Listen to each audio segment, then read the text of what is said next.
Hello and welcome. This is Rooflemonger, my friends.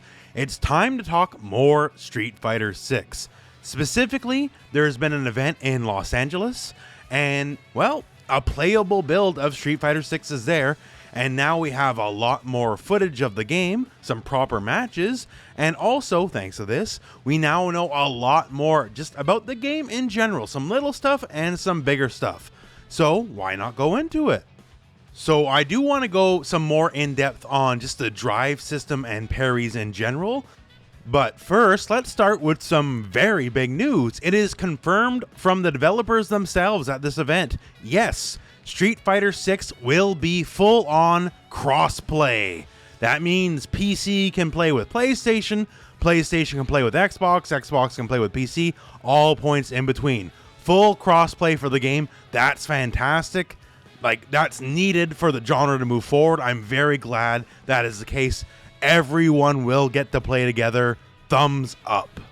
Also announced, and to me this was never in question, but I guess for some people it might have been, yes, indeed, the game will have rollback netcode. I know some of you were worried, Street Fighter V, ups and downs. Let's put it that way, right? It's ups and downs for Street Fighter V. However, Capcom solved netcode not too long after the fact.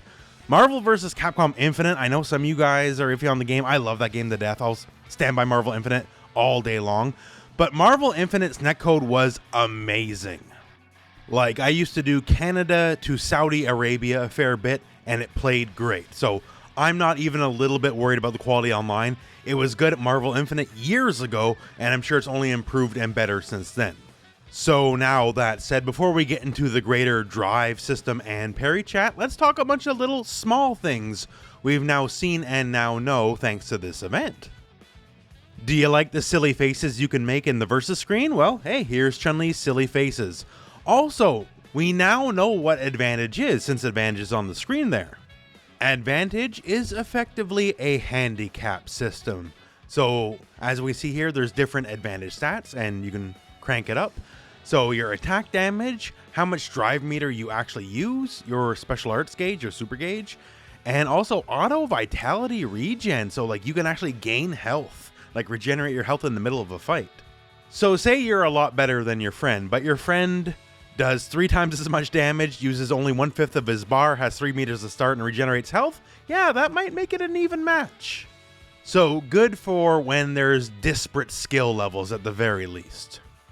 Other stuff looks like when you pick your character, it'll give you a rough idea what your character is about. So Chun-Li, type is speed. She's effective in the mid-range. She's one of the iconic footsies characters of Street Fighter, right? And ease of use is hard, which for Chun-Li, fair enough. She's a lot harder than, say, Ryu is. So look forward to that for basically every character. There's a few character-specific notes I'd also like to mention, but we'll save that for the end of the video. For now, let's talk about the drive system and let's talk about parries, because this is seemingly a lot at what the heart of the game is. So the parry system is basically pretty much everything that makes the game go. Besides just your supers, specials, and normals, everything else about the game mechanics is tied to this. And we've learned some interesting things here. One, your drive gauge drains when you block moves. This is your lifeblood. Everything you can do offensively and a lot of things you can do defensively is all tied to this gauge. And if you start blocking, well, you're going to start losing that gauge. So if you are being overly defensive, you will lose your ability to do EX moves. You can't do those cool dash cancels. Heck, you might not even be able to parry. And now if you completely empty your bar, we now know the consequences directly. If you lose all your drive gauge, you are basically put into a debuff state, and in this state you move slower and you deal less damage and you can take chip damage. So normally now in this game how it works is there's no chip damage unless you're in the empty drive state, you burned all your drive, then you will start taking chip damage, and yes, chip kills are also available. So all this is bad, but yes, it gets even worse than this. If you are in the burnout state and get hit by a drive impact in the corner, it automatically dizzies you, drive impact being effectively the focus attack, right? So there's no stun bar in the game, but this is the dizzy. So it's just a touch and it's a guaranteed stun. And Street Fighter being Street Fighter, if you're stunned, well then you're probably dead. So now, keeping in mind that we lose drive gauge when we block, right, that gets a lot scarier. Because not only is it just penalizing you for being overly defensive, it can also penalize you for being overly offensive.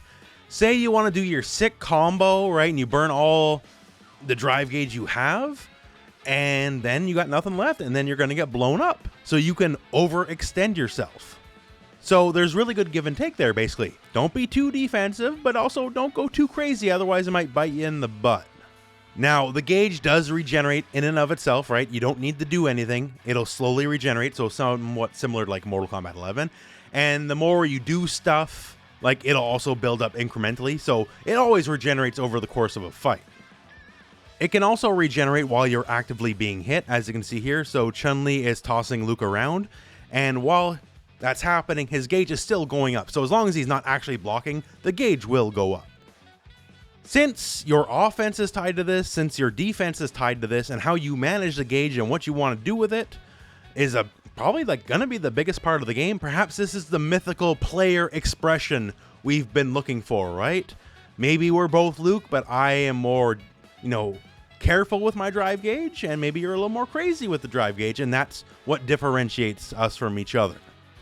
Okay, so that's the drive gauge talk. Now let's talk parries, because parries are not parries. I know you think they're parries, and actually, in one case, I guess they are. The perfect parry is the parry you think about. But the actual normal base parry that's not the perfect parry, well, it's not what you think of in like the Street Fighter 3 kind of sense, the third strike kind of sense. Parry isn't a parry. Parry is a shield. Parry is push block. Parry is a better block, whatever you want to phrase it as, but it's not your catch-all, haha, I gotcha, you're done moment. This is just a way to survive, basically, and more importantly, a way to build back up your drive gauge when it's getting lower and you're on the defensive. The basic parry has recovery. It's not instant. When you leave the parry stance, it takes time to go back to neutral. Now, perfect parry, you recover basically instantly, so that's whatever.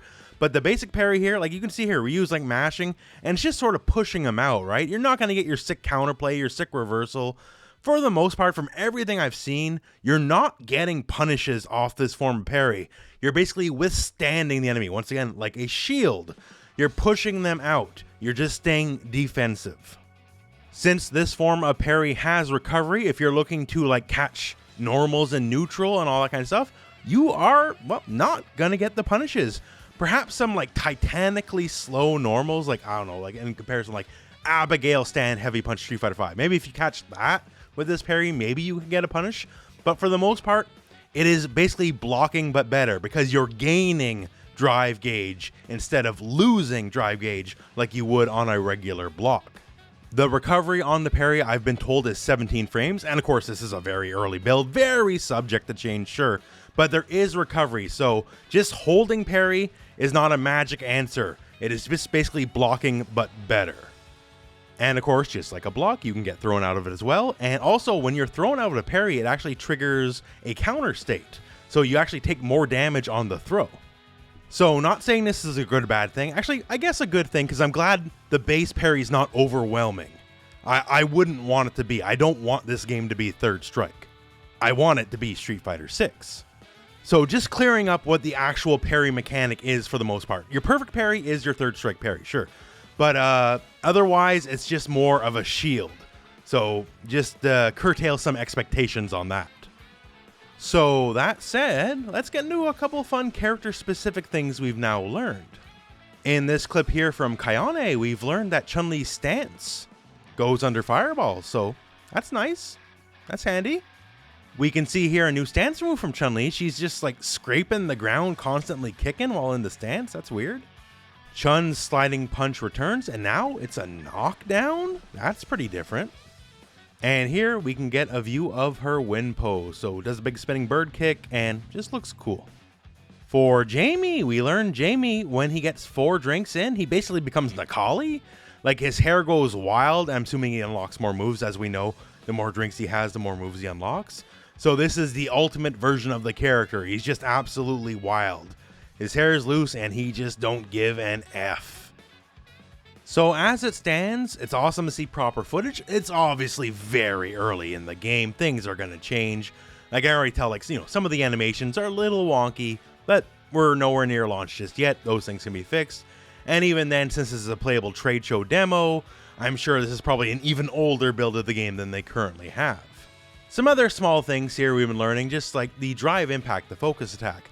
Apparently, if you're in the corner, or rather the enemy's in the corner, and you hit him with it, it's going to wall splat him no matter what. So even if you correctly defend yourself, then you're still going to get bopped if you're in the corner against a drive impact. And that, along with the fact, apparently it has 3 hits of armor. Like, this is no focus attack. This is better than a focus attack, right?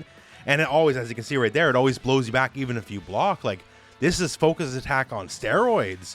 Like, yes, I guess it does cost 1 bar of your meter, so there is it's not free to do, but it just seems really strong in this early build of the game. Of course, balance changes, everything can be different, right? What's in this build, come next build, everything's subject to change, but still, as it stands, it seems really strong. Once you're cornered, it looks like the only way out to avoid the drive impact is to either do a parry or do your own drive impact to armor through it yourself. Actually, on that note as well, we got a little bit of Tekken 7 here because there is a slowdown effect. I thought originally it was just like a cinematic thing for the trailers, but if 2 drive impacts try to clash at the same time, then you just basically get a slowdown effect, so that's interesting.